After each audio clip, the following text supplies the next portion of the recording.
Halo semuanya, hari ini kita bakal bahas sebuah kisah tentang memulai kembali. Tapi ini bukan cuma soal membangun ulang pakai batu bata ya.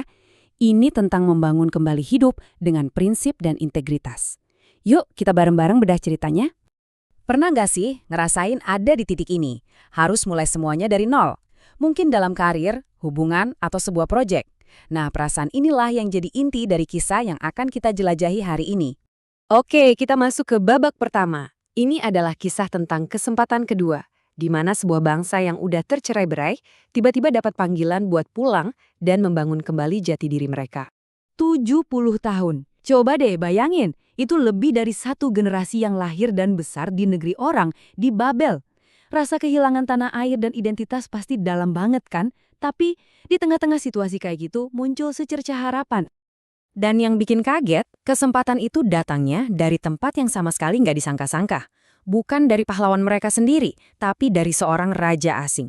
Ini ngingetin kita kalau kadang-kadang pintu buat mulai lagi itu bisa dibuka sama siapa aja di waktu yang paling nggak kita duga.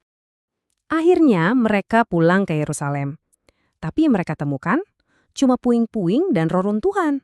Di titik ini gampang banget kan buat putus asa. Tapi apa yang mereka lakukan selanjutnya ngasih kita pelajaran yang luar biasa soal prioritas. Ini pertanyaan yang real banget kan? Kalau Anda ada di posisi mereka, di tengah kehancuran gitu, apa yang bakal Anda bangun duluan? Rumah? Tembok pertahanan kota?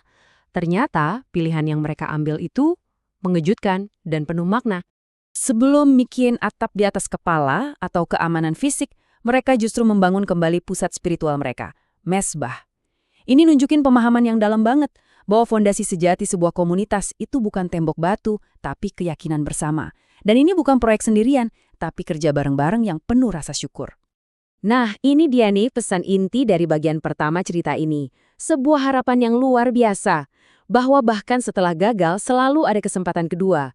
Kesetiaan pada janji itu ternyata lebih besar dari kesalahan masa lalu. Inilah yang jadi bensin buat semangat mereka membangun lagi. Oke, sekarang kita beralih dari cerita sebuah komunitas ke satu orang yang jadi motor penggerak pembaruan mereka. Namanya Ezra.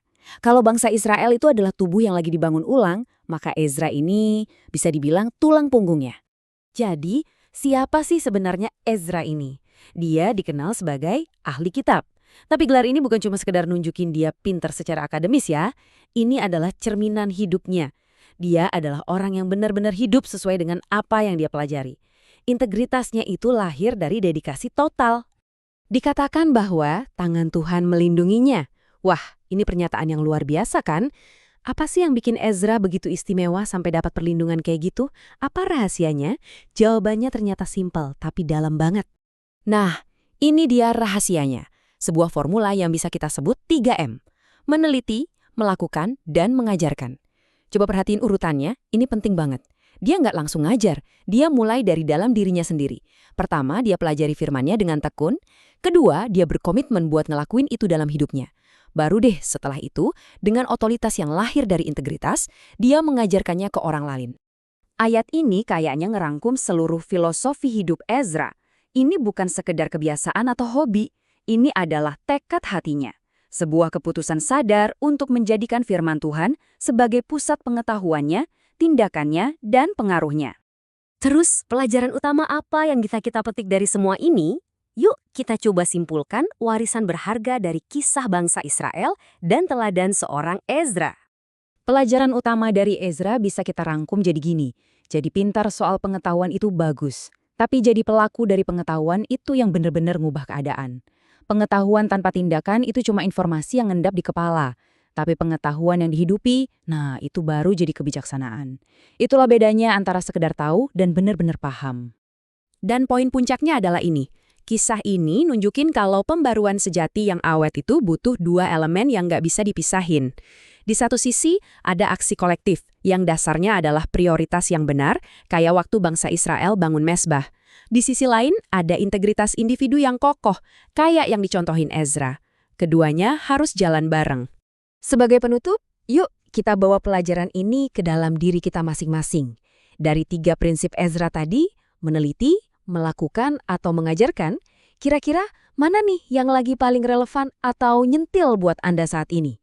entah dalam upaya Anda membangun kembali atau sekedar memperkuat fondasi hidup. Sebuah pertanyaan buat kita renungkan bareng.